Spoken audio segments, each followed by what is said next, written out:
மக்கள் அனைவருக்கும் வணக்கம். இன்னைக்கு என்ன டாபிக் பற்றி பேச போகிறோம் அப்படின்னு பார்த்தீங்கன்னா, நடந்து முடிஞ்ச சட்டமன்ற தேர்தல் வாக்கு முடிஞ்சிருக்கு. வாக்கு எண்ணிக்கை இன்னும் 3 நாள் இருக்கிறனால சமீபத்தில் சோசியல் மீடியாவில் எக்ஸிட் போலிங்கோட கருத்து கணிப்புகள் நிறைய வெளியிட்டிருக்காங்க.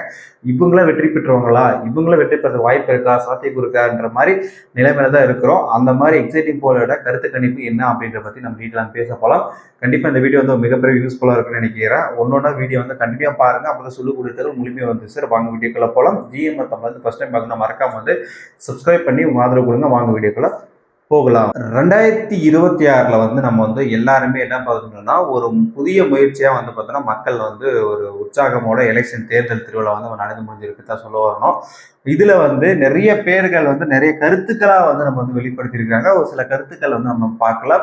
அது மட்டும் இல்லாமல் எந்த ஆட்சி தொடரணும், எந்த ஆட்சி தொடரக்கூடாதுன்னு சொல்லிட்டு மக்களோட நிலைப்பாடு, அவங்களோட அரசியல் கட்சியோட நிலைப்பாடுகள் அப்படின்றத பத்தி ஒன்று தெரிஞ்சுக்கலாம். டிஎம்கே வச்சு ஆட்சி தொடருமான்னு கேட்டால் மக்களோட நலத்திட்டங்கள் தொடரணும் அப்படின்னு சொல்லிட்டு டிஎம்கே சொல்றாங்க. ஏடிஎம்கே என்ன சொல்லுவாங்கன்னா, ஒரு மாற்றத்தை கொண்டு வரணும் அப்படின்ற விஷயத்த ஏடிஎம்கே சொல்றாங்க. டிவிக்கு என்ன சொல்றாங்க அப்படின்னு பார்த்தீங்கன்னா, புதிய மாற்றத்தை ஒருத்தர் கொண்டு வரணும் அப்படின்னு சொல்லிட்டு டிவிக்கு சொல்றாங்க. அதே மாதிரி என்டிகே பார்த்தீங்கன்னா, அடிப்படை மாற்றம் நம்ம கொண்டு வரணும், அவங்க அடிப்படை கட்டமைப்பு கொண்டு வரணும் அப்படின்னு சொல்லிட்டு நான் தமிழர் கட்சி சார்பில் சொல்றாங்க. வாக்கு சதவீதம் ஏன் குறையுது அப்படின்றத பத்தி பார்க்கலாம். ஃபர்ஸ்ட் வாக்கு சதவீதம் எதுக்காக குறையுது அப்படின்னா, நீங்க நினைக்கலாம் இல்லையே இது வரைக்கும் இல்லாம வாக்கு சதவீதம் இப்போ மட்டும் எப்படி குறையுது அப்படின்னு கேட்டீங்கன்னா, கூட்டணி கட்சிகளுக்கு இவங்களுக்கு செல்வாக்குல எப்படி வாக்கு சதவீதம் குறையுது அப்படின்ற பத்தி தான் பார்க்கலாம். ஆட்சிக்கு எதிர்ப்பு, சரியா, ஒண்ணு ஆளுங்கிற ஆட்சிக்கு எதிர்ப்பு இருக்கிறதுனால வாக்கு சதவீதம் குறையறதுக்கான வாய்ப்புகள் இருக்கு. அதுக்கு வாக்குப்பிளவு, புதிய கட்சி தாக்கம். இப்போ விஜய் ஆகட்டும், நான் தமிழர் கட்சி ஆகட்டும், புதிய கட்சி மாதிரி உள்ள வரும்போது இந்த ரெண்டு கட்சியோட வாக்காளர்கள் இதுல தாவத்துக்கு வராங்க. அதனால வாக்கு சதவீதம் குறையறதுக்கான வாய்ப்பு இது இருக்குது.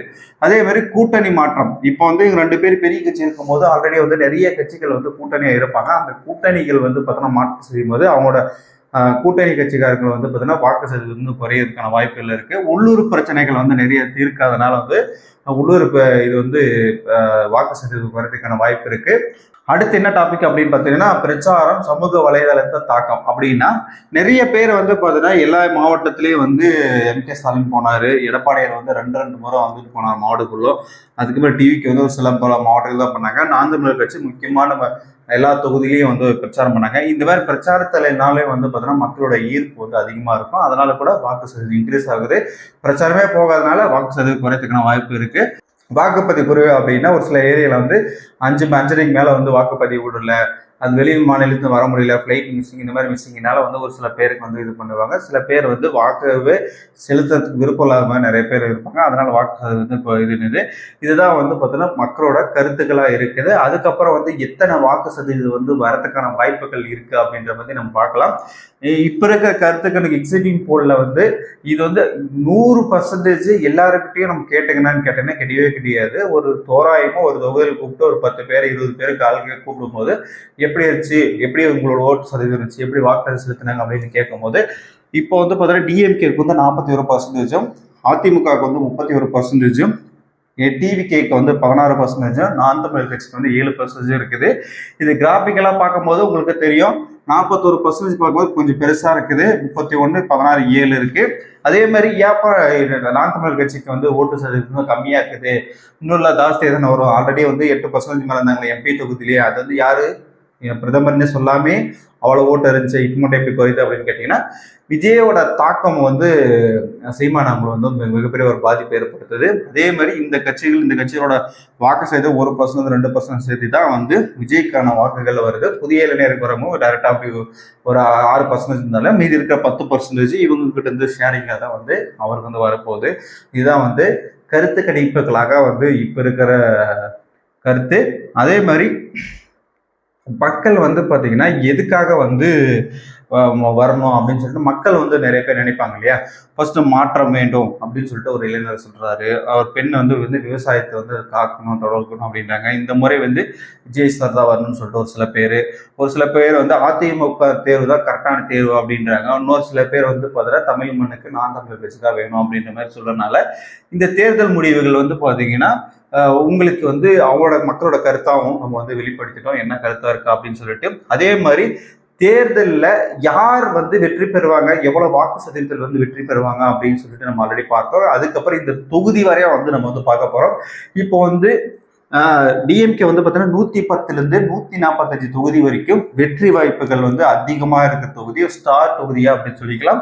அதே மாதிரி ஏடிஎம்கேக்கு வந்து 85லேருந்து 125 தொகுதிகள் வந்து ஸ்டார் தொகுதிகளா இருக்குது. அதே மாதிரி விஜய் அவர்களுக்கு வந்து 6லேருந்து 10 தொகுதி வந்து வெற்றி வாய்ப்பு தொகுதியா இருக்குது. அதே மாதிரி நாம் தமிழர் கட்சிக்கு வந்து 2லேருந்து 5 தொகுதிகள் வந்து கம்பல்சரி வெற்றி பெற்றுங்க அப்படின்ற மாதிரி தான் சொல்லுது. இதை வந்து மெஜாரிட்டி எவ்வளவு வேணும் அப்படின்னா 234க்கு வந்து பார்த்தோன்னா 118 தொகுதி எடுத்தா வெற்றியா இருப்பேன். இவரும் வந்து பார்த்தோன்னா ரொம்ப லோவில் தான் இருக்காங்க, இவங்களும் வந்து லோவில் தான் இருக்கிறாங்க.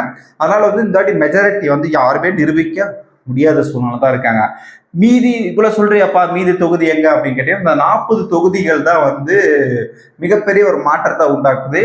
ஒன்று ஏடிஎம்கே போகலாம், இன்னொன்று டிஎம்கே கூட போகலாம். இந்த 40 தொகுதி தான் கணிக்கிறது. இந்த 40 தொகுதி ஏன்ப்பா கணிக்கிற மாதிரி சொல்றீங்க அப்படின்னு கேட்டீங்கன்னா, விஜய் வந்து உள்ள வரனால வந்து என்ன பண்ணா, இது ஒரு வாக்கு சதவீதம் வந்து மிகப்பெரிய ஒரு பாதிப்பு ஏற்படுத்துது. ரெண்டு வெற்றியை வந்து ஒருவேளை விஜய் வந்து அப்படியே வந்து 20 தொகுதி 10 தொகுதி மேல ஜெயிச்சாலும் கூட்டணி ஆட்சி அமைக்கிறதுக்கான வாய்ப்புகள் இருக்கு. அந்த மீதி தொகுதியில வந்து கடுமையான போட்டிகள் இருக்கும் போது யாருக்கு வெற்றி வாய்ப்பு அப்படின்றது மக்கள் தான் சொல்லணும், யாரும் வந்து சொல்ல முடியாது.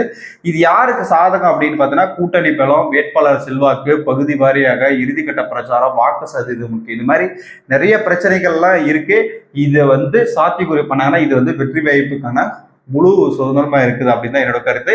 கண்டிப்பா வந்து இந்த தேர்தல் எக்ஸிட்டிவ் போல்ல வந்து பார்த்தீங்கன்னா நிறைய பேருக்கு பிடிச்சிருக்கு. நிறைய பேர் நிறைய கருத்துக்கள் சொல்றாங்க. அது வந்து முழுக்க சர்வே பண்ணி எடுத்தாங்கன்னா கேட்டீங்கன்னா கிடையவே கிடையாதுங்க. ஒரு தோராயமா மதிப்பு போடுறாங்க, 4 பேருக்கு விசாரிக்கிறாங்க, 4 பேர் கேட்கறாங்க, கேட்ட மூலியமா தான் இந்த விஷயத்த வந்து சொல்ல வராங்க. இதுதாங்க இப்ப நடக்கக்கூடிய விஷயங்கள். 3ஆம் தேதி முடிஞ்சிருச்சு. 4ஆம் தேதி காலையில இருந்து தேர்தலில் வந்து நம்ம எப்படி சந்திக்கிறோம், எப்படி வெற்றி வாய்ப்பு எப்படி இருக்குன்னு கருத்தை வந்து கமெண்ட் பாக்ஸ்ல கமெண்ட் பண்ணுங்க. கண்டிப்பா யார் வெற்றி பெற்றா நல்லா இருக்கும், இந்த நாட்டுக்கு நல்லா இருக்கும், நாட்டு மக்களுக்கு நல்லா இருக்கும் அப்படின்றத கருத்தை வந்து கமெண்ட் பாக்ஸ்ல கமெண்ட் பண்ணுங்க. தொடர்ந்து நெக்ஸ்ட் வந்து சந்திக்கலாம். பாய்.